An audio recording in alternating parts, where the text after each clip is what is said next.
Hello, welcome to the fourth segment of my presentation here on eagles.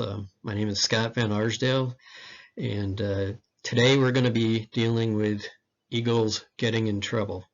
If this first slide of me holding a dead eagle really disturbs you, you may want to tune out, because there's going to be that's kind of going to be the theme of this presentation: eagles getting themselves in trouble, ending up dead, and why. And there's going to be some disturbing content, and maybe have youngsters that aren't aware that nature can be very brutal, and man's effects on nature can be brutal as well. And if you don't want to expose them to that at this point in time, you may not want to watch this segment. It will pretty much be my final segment on the eagles themselves. There will be a conclusion, an overall conclusion at the end of this. And then I'm thinking of doing just a little biographical piece, kind of explaining the path I took on becoming a wildlife technician and working with eagles. If you look back, the chances of it going the way it did, real fascinating to me. I'm not sure it will be to others, but I'm thinking of doing that. But this will be the final segment on the eagles themselves.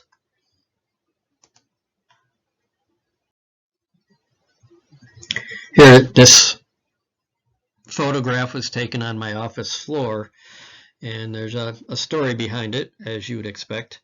It was the week between Christmas and New Year's. So we were in the office. There's not a lot of work going on because of all the holiday distractions and whatnot.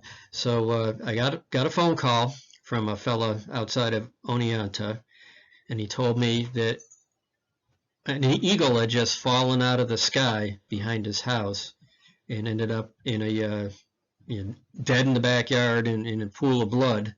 And he said there is clearly a bullet hole in its chest. So I drove the half hour over to the site. He gave me his address, and I met him there. And sure enough, there was a dead eagle there with a hole in its chest, and you can see the hole in its chest right there. Looks like a bullet hole. K97, we could, or 67, whatever it is, we could figure out who this eagle was in a hurry. But here is a picture I took in his backyard. You can see kind of that arc-shaped thing in the back where I labeled it first impact. That's where the eagle hit the ground, and it kind of cartwheeled a few times, leaving marks in the snow, and ended up there in the foreground in a pool of blood, just like the guy explained to me on the phone.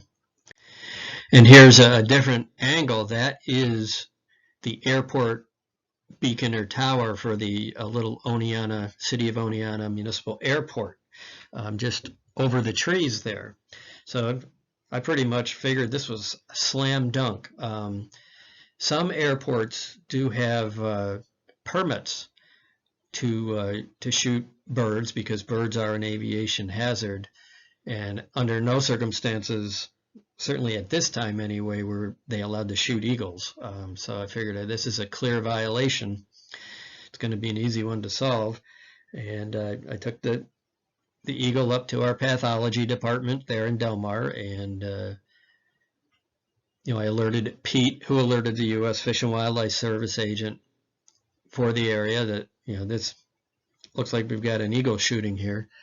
Well, the word came down from pathology that was not a bullet hole at all. It was a talon mark from a talon wound from another eagle, and it had gone right into the heart and lungs. And so what had happened, there was obviously a skirmish between two eagles, and the other eagle managed to get its talon right into the vitals of this bird, and it bled out in the air and fell from the sky. Bled to death while it was flying in the air and fell from the sky here down to the ground. What was several things were really remarkable about this. This is not during the nesting time. It's not when eagles are generally being all that aggressive with each other. So this may have just been a fluke, or who knows. You can only speculate as to why it happened. And another thing there is, even to this day, there is no no nesting territory right here by the Oneonta Airport. And this was years ago anyway. I know there was no nest there at the time, so it's unusual, but it happened. This was a case. This happened on a Sunday, and I wasn't reachable on the phone, but ECO Vern Bauer, who we met in the presentation on eagle trapping, you met him there. He's a falconer. This was in his area, and he responded. The landowner of this, the owner of this barn here, called in and said, "I have an eagle impaled on the lightning rod on the top of the cupola of my barn." And here's a picture the landowner took, proving it. And that's Vern up there by the cupola. And here it's a real fuzzy photo. I'm sorry about that, but this is the landowner and Vern trying to get that eagle off the lightning rod. And this kind of looks like a candidate for the Darwin Awards, but the landowner assured me that he was tied in. He had rock climbing experience, and he was actually on belay there. So if that ladder had kicked out, he wasn't going to fall to the ground. But they managed to get it was a young of the year eaglet. It just left the nest. There is a nest fairly close to this location. And this was a young and inexperienced bird that got himself impaled on that lightning rod there. And they did manage to get him off and down to the ground. I know a lot of outlaw Schoharie hunters who are watching this are cringing right now because that's ECO John Graves in the gray hair, a legendary ECO in Schoharie County. He was by the book. He arrested a lot of people in his career. But that's beside the point.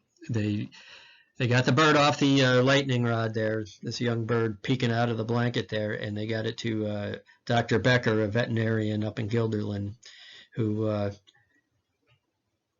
luckily, he determined that the lightning rod just went through basically the skin on the wing. It didn't do any damage to any of the muscles or ligaments or anything like that, so the bird was fine. He sewed up the wound, used antiseptic so it wouldn't get infected. And the very next day, Pete's friend Steve Lawrence there, who we met in the nesting segment of my presentation, brought the bird down to Stanford for me to band. I put the leg bands on there, and the bird was released and was good to go.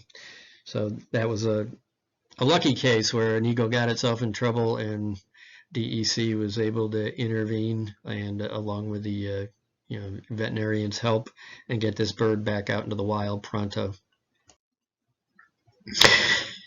Throughout my career, I handled dozens and dozens of dead and debilitated eagles, and very often when I picked them up, on the landscape, I wouldn't know why they died. I would document as much evidence as I could on the scene, and we'd bring them up to pathology, and it might be, depending on how busy pathology was, it might be a few weeks or longer before we got the results back on the necropsies. This was one, I forget what the determination was on this one. They might not have been able to determine anything. Young of the year, near the nest. In the summertime, a lot of the evidence goes away fast in the warmer temperatures.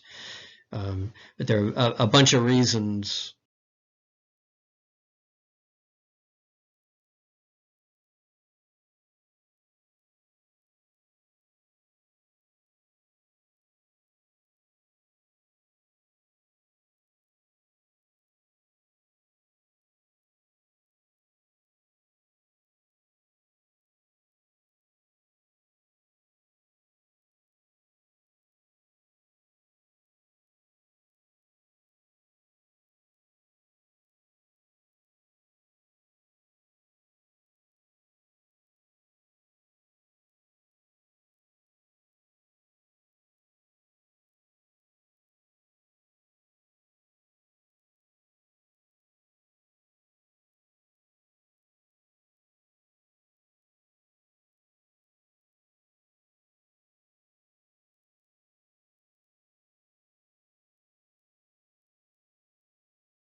Apologize for that.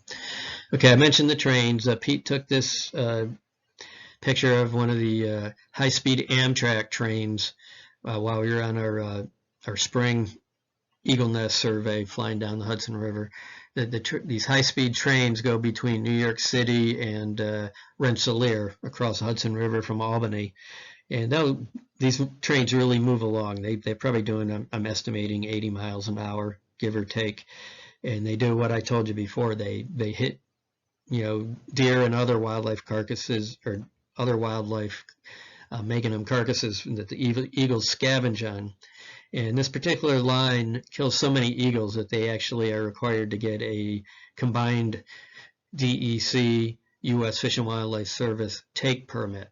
And they are supposed to patrol the tracks at regular intervals and remove all carcasses, all wildlife carcasses, to try to minimize the number of eagles that get killed this way, and they collect the carcasses as well to deliver to the pathology unit. So this is a well-monitored situation, and there's no easy answers. You can't really shut down the Amtrak corridor between New York and Albany, but the whole situation is monitored. If you saw my segment on eagle capture, you probably remember this photo. This is the first golden eagle we caught during the Delaware Otsego Audubon Society Golden Eagle Project. It was the first of 8 birds, 8 golden eagles that we caught. And what I didn't tell you in that presentation, a short while after the bird was captured, it was a number of days or a week and a half, something like that. I forget exactly how much time. The bird's transmitter quit checking in. These transmitters connect with a cell network once a day and download all the data if they're in cell phone range. So if you go 2 or 3 days without a connection, you don't worry too much, especially in rural Delaware County and other rural areas. There are voids in the cell network where there's just no cell phone coverage. But Tom Sallow, the head of the Delaware Otsego project here, started to get really concerned. So he organized a search party of other, Delaware Otsego Audubon folks, and they went down to the site where this bird was last frequenting. It was spending a lot of time in one small area in the town of Hancock in Delaware County. It's on the other side of the county from the capture site, probably 35 miles away or so. And they decided to search the grounds and see if they could find evidence of the bird or a shed transmitter or anything that would, help solve the puzzle about what went on, why this bird had disappeared. And while they were doing that, they came across a pile of dead boar in the woods. And that would normally be highly unusual for Delaware County, but everybody knew that the U.S. Department of Culture, USDA, their Animal Damage Control Unit, was working in the area to eradicate some wild boar that had escaped from a shooting preserve. If wild boar get established on a landscape, they become a huge problem, both for people. They damage agriculture, they damage property, and they can damage wildlife habitat. So the DEC called in the experts to get rid of these wild boar, and they did a very good job with it. But one thing they didn't do was follow their protocol. Any boar that they trapped or shot were supposed to be incinerated. But in this case, the farm where most of this activity was going on had a mortality pile anyway. These are common in farms, especially now that farmers have to pay to have dead animals taken away. Years ago, they used to get money for them. The rendering plants would pay money. Now the rendering plants charge money for this. So most farmers, if they get a dead calf or other livestock, they'll just dump it on a mortality pile and let nature take care of it.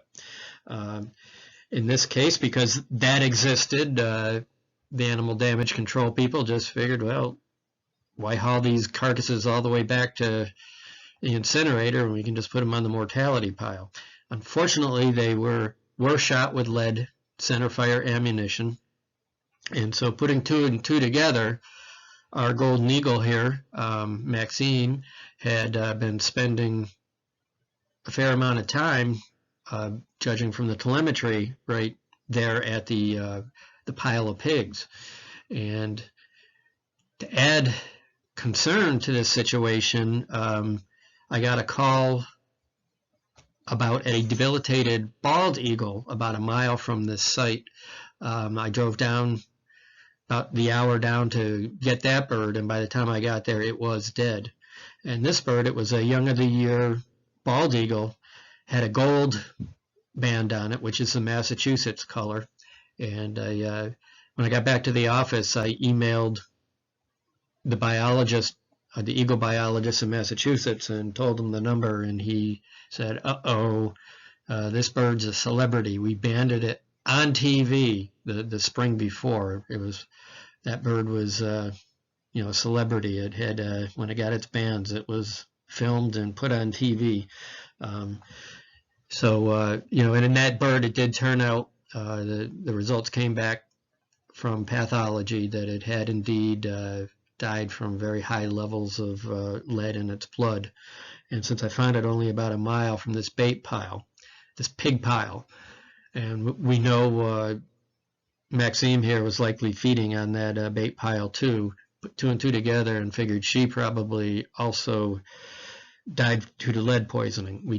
We never did recover her body, and so we couldn't prove anything, but circumstantial evidence certainly indicated that it was likely that she met that fate as well.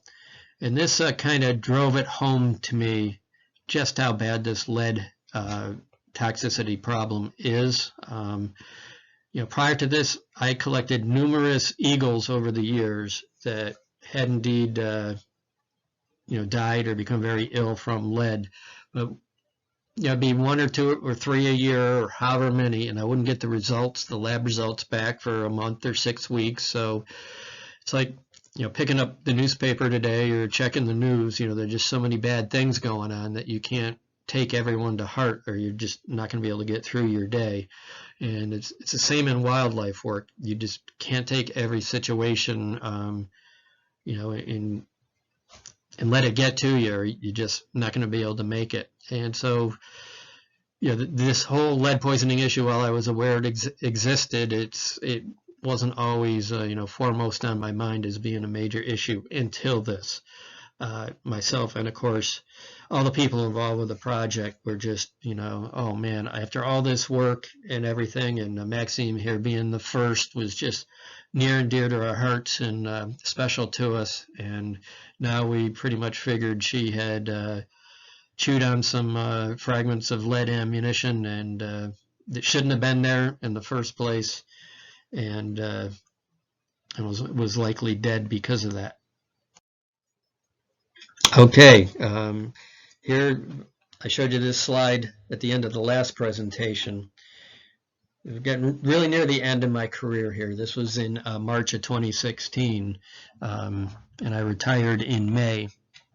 And this particular bird here, this eagle, Blanche and Anne caught out on Region 9, almost on the Lake Erie shoreline, and put a transmitter on it, hoping it was one of Anne was hoping it was one of the Region 9 local nesters.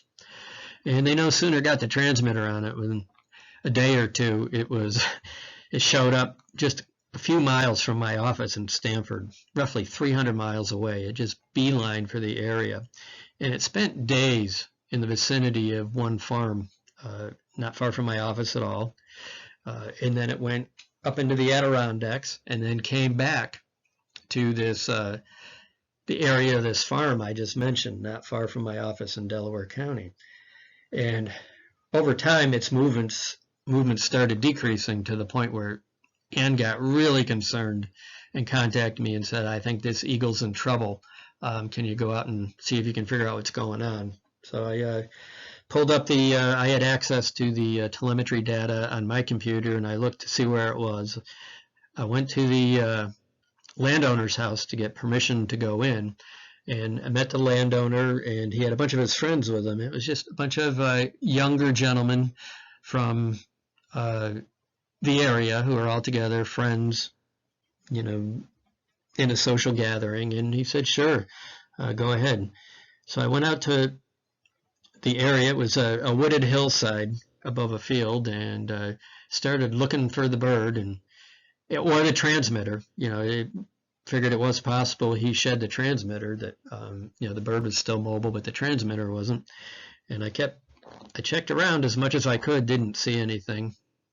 I was looking up in the trees. This is before leaf out. It was in March, looking to see if there was a transmitter with a harness stuck in a tree, and I wasn't finding anything. And then I caught a little white out of the corner of my eye, and I looked, and he was peeking at me above a log.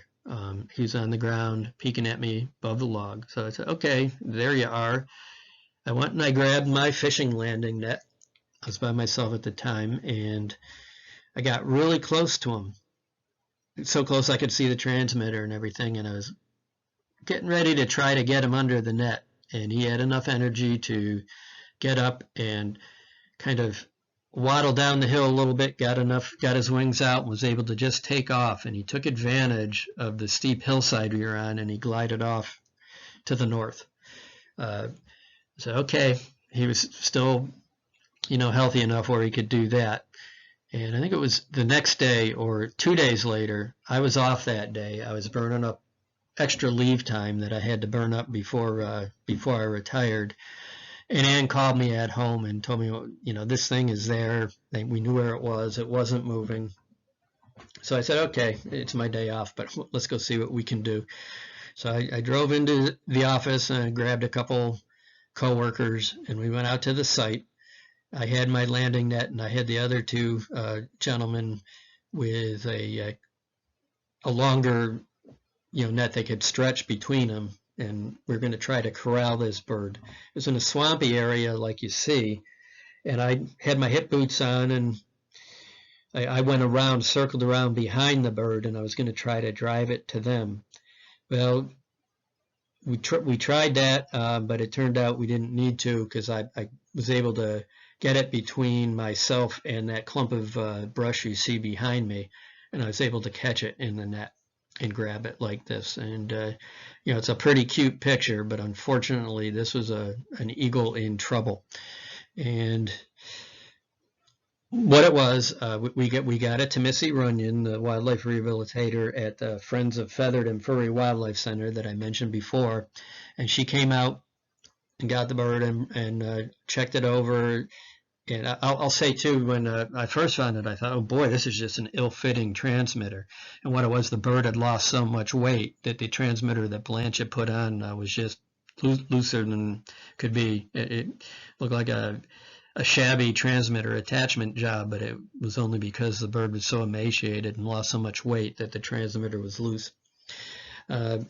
Missy got it back to the office and you know, did some blood work, and it came back. We have sky high lead levels in its blood.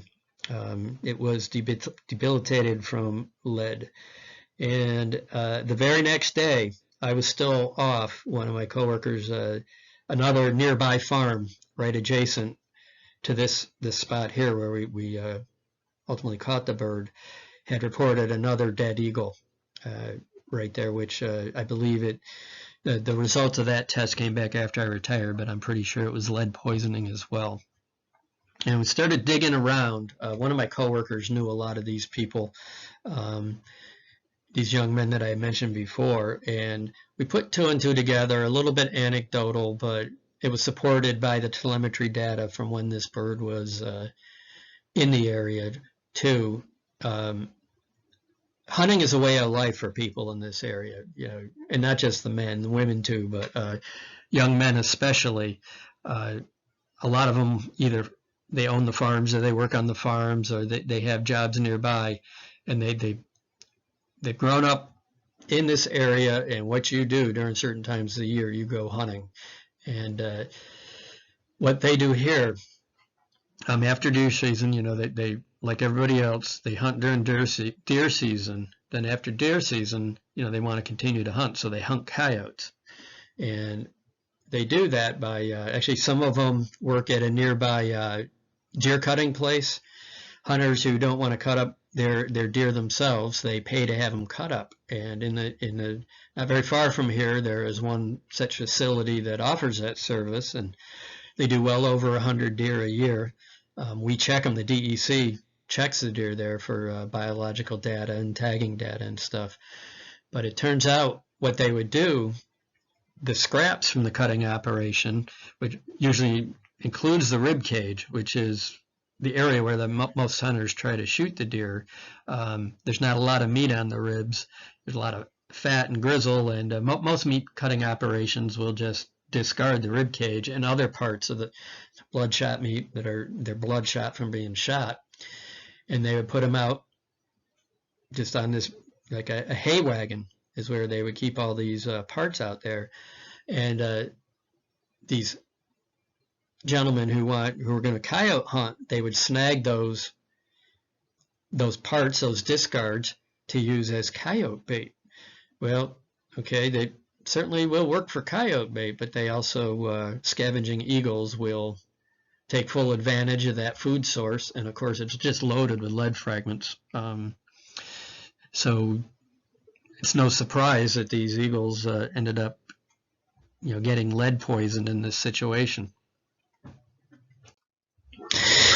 So fast forward 2 months, Missy did her best with this bird. She gave it chelation therapy. It's when you inject the eagle with a certain drug or compound that it binds with the lead molecules in the blood, and the eagle is able to excrete them from the body that way. Unfortunately, it doesn't get all the lead that is stored in the bones. Unfortunately, lead mimics calcium. The body thinks it's calcium, and a lot of it does go into the bone. So Missy gave it to the chelation treatments, and the bird responded to those, seemed to be doing quite well.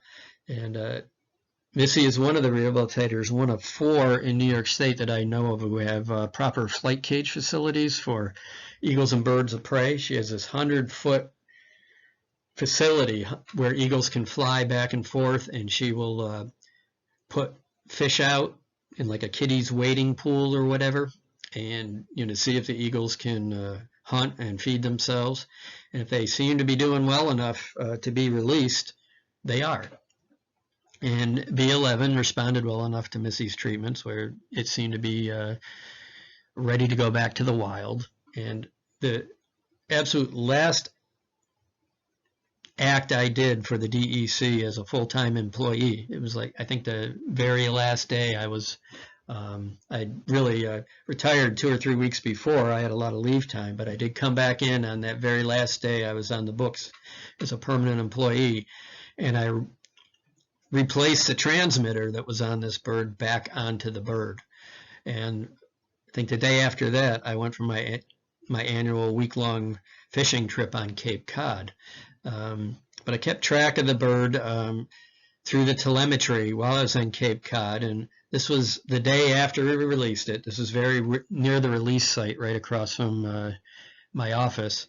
And he was moving around some, and he was right on the edge of Otsanta Lake there, where he might have found some fish or waterfowl. So, okay, would have been better if he was traveling, soaring around and moving around a lot, but no reason to really get overly concerned at this point.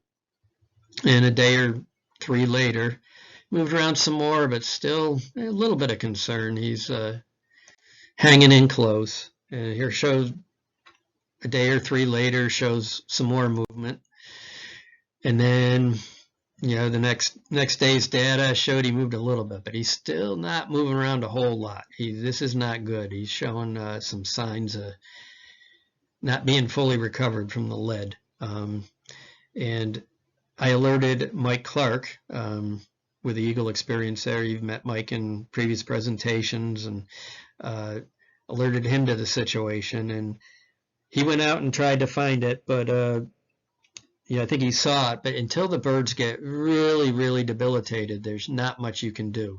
They've got to get pretty bad before you can catch them.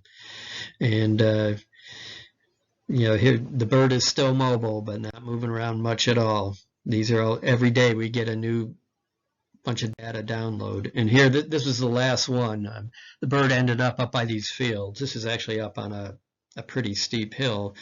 Managed to get up there, but ultimately this, by the time Mike could get a hold of this bird, it was dead. It just never fully recovered from the lead poisoning. I know it broke Missy's heart, because Missy, as always, poured her heart and soul into getting this bird back into releasable condition. And to have this happen, you start second guessing what you did, and you say, well, why didn't I get out there sooner? And just really unfortunate for everybody involved, and the eagle as well, of course. One of those things that did not end happily. Okay, we'll say eagles can be poisoned by very small amounts of lead. Ingesting a piece smaller than a grain of rice can kill an eagle. We're talking a very little bit here. What happens, the eagles, when they're feeding on a carcass or a gut pile left behind by a hunter, ingests the lead, then the digestive acids in the digestive system leach the lead out of the part they ingest, and it enters their bloodstream, and it's not good. Lead is a neurotoxin. It's toxic to eagles as well as people. Sources and quantities in hunting. Here's a rodent from varmint hunting. Predator can come from basically the big time eagles are exposed to the lead is during the big game seasons of deer and bear. Hunters, unfortunately, when they shoot a deer, they don't always kill it outright, and it can get away to die later. That's one way eagles will come into contact with the lead. And unfortunately, eagles they have trouble getting through the hide of an animal like a deer. So they find the exit wound. Where the bullet goes in is usually just a tiny hole. And if it goes all the way through the animal, the projectile mushrooms inside the animal, and when it exits the animal, the wound is more severe. And of course, if that's where the eagle starts feeding on the carcass, that's where most of the lead is going to be. Or a coyote or another animal, another scavenger will come in and get the carcass open, and the eagle will feed from there. So that's one way. Another way, predator control or nuisance wildlife animals, actually.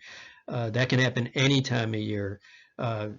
Produce farmers, if they're getting animals in their crops, if they can get a permit to kill deer. A lot of species like raccoons or woodchucks or rabbits or whatever chewing on their produce, they don't have to get a permit for if it's causing damage. Beekeepers can shoot a bear that they're getting into their bear hives.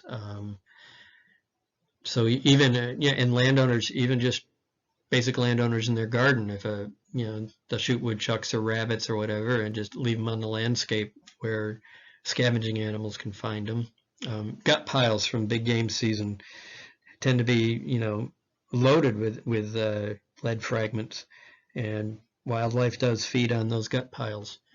Here in this shot was taken out west of a rodent species. I don't know, just one that was shot either varmint hunting or for varmint control, and just look at all the lead fragments in this carcass. Any wildlife species coming to scavenge on this carcass is going to be exposed to a lot of ingested lead. This was on a deer here. It shows that the red circle is the entry and exit wounds. One's on the near side, one's on the far side. And look how far the leg fragments go in the body cavity there and into some of the meat. Up in the upper part there, you're getting darn close to the back straps, which are a choice cut of meat. These lead fragments can go 14 inches or more from the wound channel. Here, a radiologist out in California went to a venison donation place and asked to borrow some packages of ground meat. Venison donation programs are things set up for, by hunters to do something really good, to provide meals for poor people, people who couldn't afford, who need a little help, like a food pantry type situation. And here, Hunter said, well, we could have hunters who want to hunt but aren't necessarily going to use all the meat they have. They can donate their deer to the venison donation program. The program will pay to have the deer cut up and ground. It's almost all ground meat, all goes into hamburger and provided to poor people. Well, that's great, except look at this picture. The guy just took some random packages of donated venison and put them in a CAT scan machine, and each one of those sparkles is lead. So this meat is just loaded with lead, and lead is toxic to humans as well. It's very toxic to humans, and it's particularly dangerous to fetuses and young children who have developing, brains and nervous systems. It's highly toxic. It can just cause all kinds of problems, limit IQ, prevent proper development of certain areas of the brain, and so forth. It's not good. And there are no safe lead levels for humans, period. Here's another shot of a gut pile that was put into an x-ray machine. Look at the lead fragments all over. This is from a study, I forget exactly where now, but during this study they checked 94% of hunter-killed deer had lead fragments in them. 90% of the gut piles contained lead. 50% of those gut piles had greater than 100 fragments of lead. 25% had greater than 200 fragments of lead. And it's just common practice for hunters. It's what you do. You shoot a deer, you retrieve it. First thing you want to do for high quality meat is gut it so the carcass can cool down. And it's almost in every case the gut pile is left behind, and scavenging wildlife can find it. I've heard it said by the deniers multiple times that there are no studies that prove that hunting causes lead poisoning in wildlife or anything else. But that's just simply not true. In fact, nothing could be further from the truth. There are going to be, I'm going to link to a website at the end of this presentation that lists a bunch of peer-reviewed studies if you want to review it further. Here's the results on a graph of one from Wisconsin. It was 10 years of necropsy results of eagles conducted by the Wisconsin Department of Natural Resources, which showed a direct correlation to the number of poisonings and to the time when you would expect eagles to be exposed to lead from hunting. You can pause this and look at it all you want and research it further. I feel this issue is going to end up really giving the sport of hunting a black eye if the sport in general doesn't start addressing this issue. Hunters like to say they're the #1 conservationists, and there are a lot of good reasons for that. In fact, this whole eagle effort that I've been involved with throughout my whole career was funded by hunting. There are excise taxes on arms and ammunition and hunting equipment, archery equipment, and things like that, paid by the manufacturer that go to the federal government, and the federal government uses those funds for its own wildlife work, and they dole it out to the states in the form of grants for wildlife work. And also in New York State and in all the other states, hunters will buy a state hunting license or trapping license, as it is, and those proceeds go into the wildlife programs as well. And there's a counterpart for fishing related equipment, boating and fishing related equipment that goes to fishing type activities.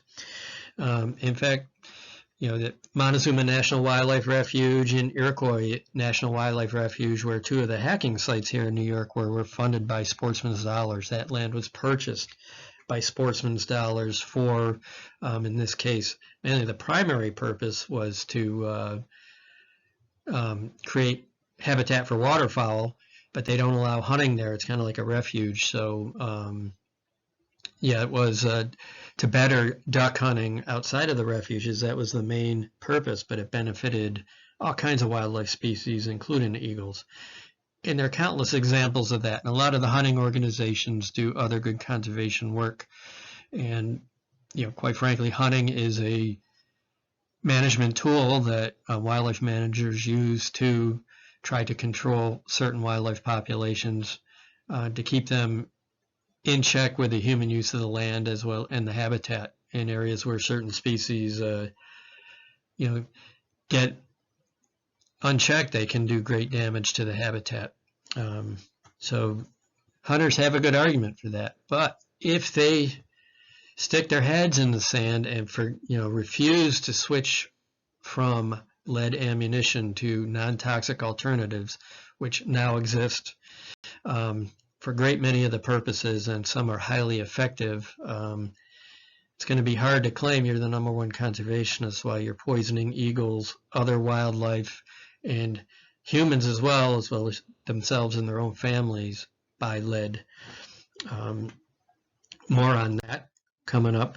There are concerted efforts to give out bad information and distract and obfuscate and just basically just put fake news out. I hate to use that term because it's so overused now. But here, it's been going on a long time. Here's an ad from the tobacco industry back in the middle part of last century, a magazine ad. A little girl at the doctor's office, she's saying, "I'm going to grow 100 years old." And then down below that it says, "More doctors smoke Camels than any other cigarette." I mean, it's obvious. Today we can laugh at this as being so totally ridiculous, but obviously its intent was to make smokers and people considering taking up smoking to switch to the Camel brand because they're going to be much healthier if they did that. Purely insane as we know today, totally ridiculous, but this same technique that was used by the tobacco industry is being used today by other entities, as we know. We may not always want to admit it, but we know it. Everyone appeared on early TV. More doctors smoke Camels than any other cigarette. Yeah, right.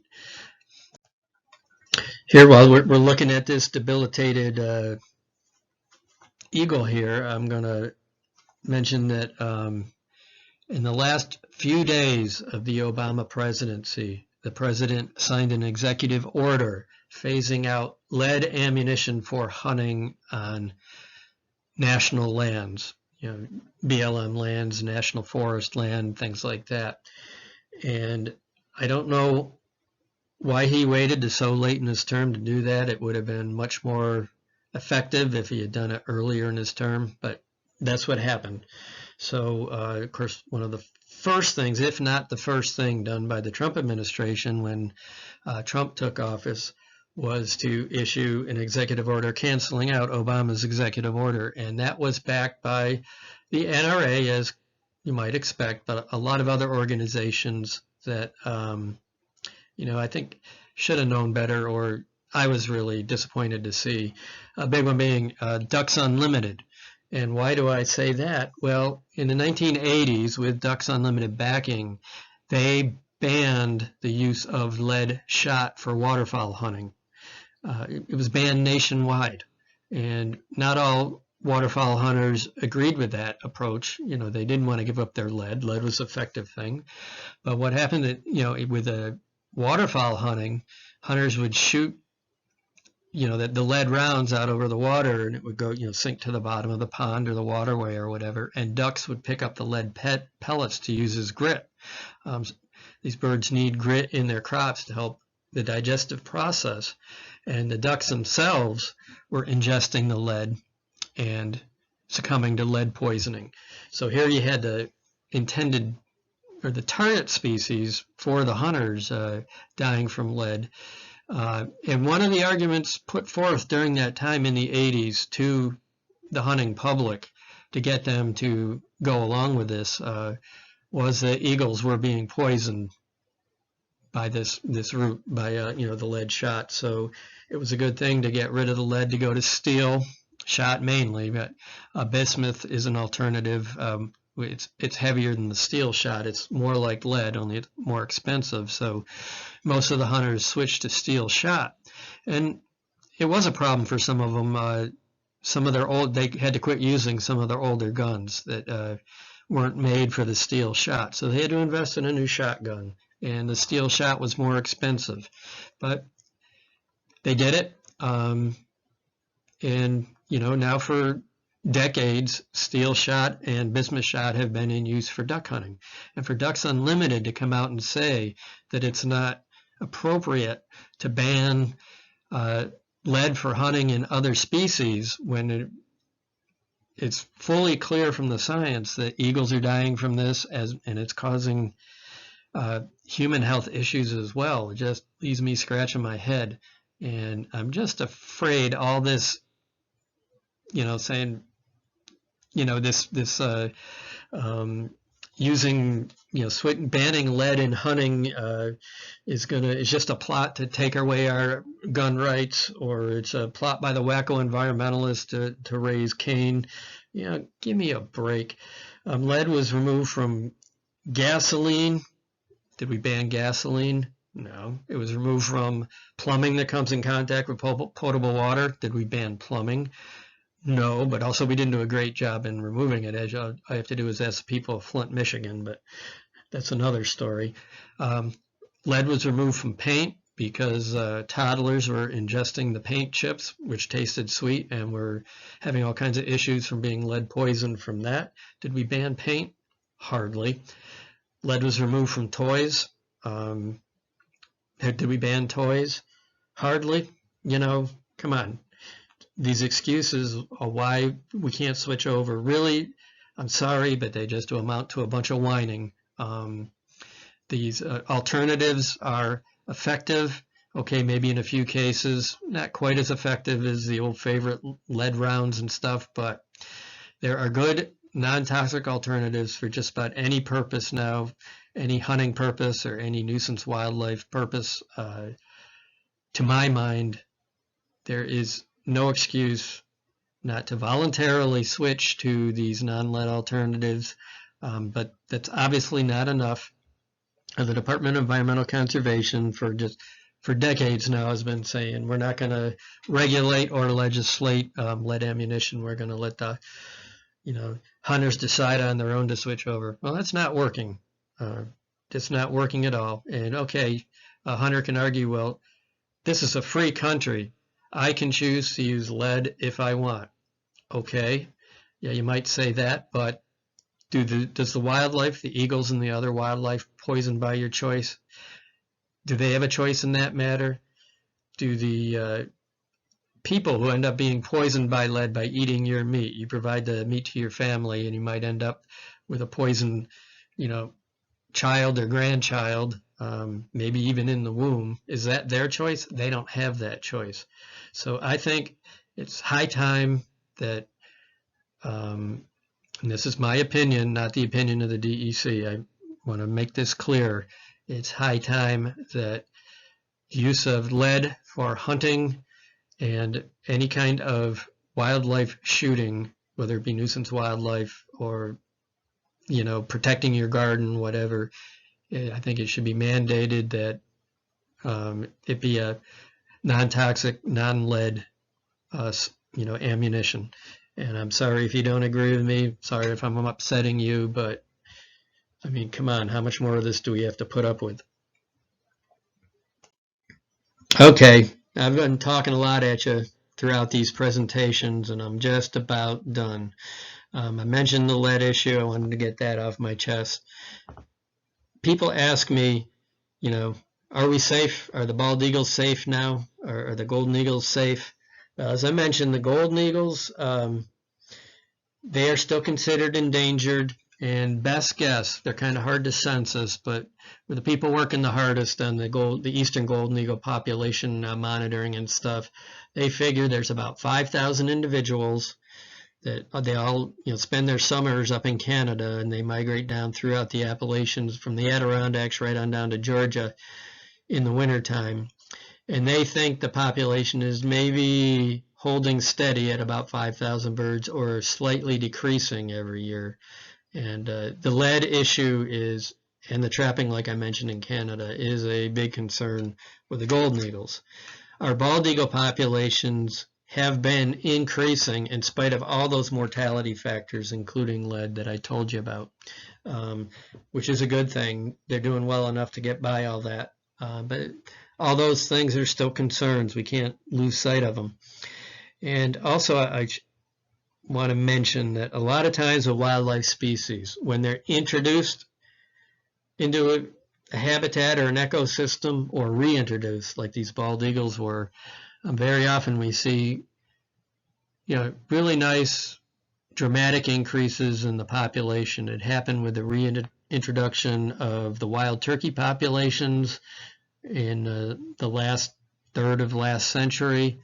It happened when ringneck pheasants were introduced to a lot of areas of the U.S. They were, a bird that originated in China. They aren't native to New York or anywhere in the country, and they took hold and did great. Up until the time I was a teenager, I grew up in the Finger Lakes area of New York, and their population just went crazy, and they were doing great. Then all of a sudden, right in the mid-1970s, they declined dramatically all at once, and we've never really totally figured that out. It's actually probably due to a lot of contributing factors. It's to the point now where they're pretty not even a wild species in New York anymore. There's some natural reproduction in the Finger Lakes and Lake Plains area, but most areas of New York, they don't even reproduce anymore. And the turkey populations, as I mentioned back during my first golden eagle project there were wild turkeys in Delaware County like crazy. And that population has kind of moderated some. It's by no means going extinct. There's still plenty of turkeys around, but I think they're back. I think it's just typical for a population when it gets into an ecosystem to, they reproduce, they do really well for a while, and then natural and possibly man-made factors start working against them, and the population will level off. And that could happen with the bald eagles. I don't know if we're there yet, but it's important that some amount of monitoring continues. And as well, another thing too, another situation like we had with DDT could reoccur, and if we continue to monitor the populations, we might be able to catch that early. DDT did a lot of damage before it was discovered what was going on. Some sharp-eyed observers realized the eagles were no longer reproducing. They were seeing the white heads and the white tails on the landscape, but they weren't seeing any immature birds. And by the time they figured out it was DDT causing the problems, a whole lot of damage had been done. So by monitoring the populations, we could, the eagle can be like a canary in the coal mine, if you will. We can monitor for situations such as that. There are disease concerns. I read early this spring there was some eagle mortality, I believe in Wisconsin, to a new virus that was discovered in the eagles. Hopefully it's not going to amount to anything, but it's certainly possible. Birds are susceptible to viruses and other diseases just like we are, and with a high population, if it's communicable from bird to bird through whatever means, that's how these diseases work. These communicable diseases, they depend on individual to individual transmission, and there's always the risk of that. People ask me, how are eagles going to fare under climate change? Well, that nobody knows. Anytime one thing happens in the ecosystem, it generally has a chain reaction effect that affects everything else. At first glance, eagles should be pretty well equipped. They're very adaptable. In fact, they live from Florida right on up to the tundra. So they should be in as good shape as any other species for dealing with that. But you can't say that in a blanket statement because we really don't know. It could be something like all of a sudden, say if all the white pines get affected and die off, and there's reason concern there. There is a problem in the white pines in my area right now. It's not terribly dramatic yet, but if it becomes that way, they lose 75% of their preferred nesting trees. So you just don't know what's going to happen. None of us have a crystal ball.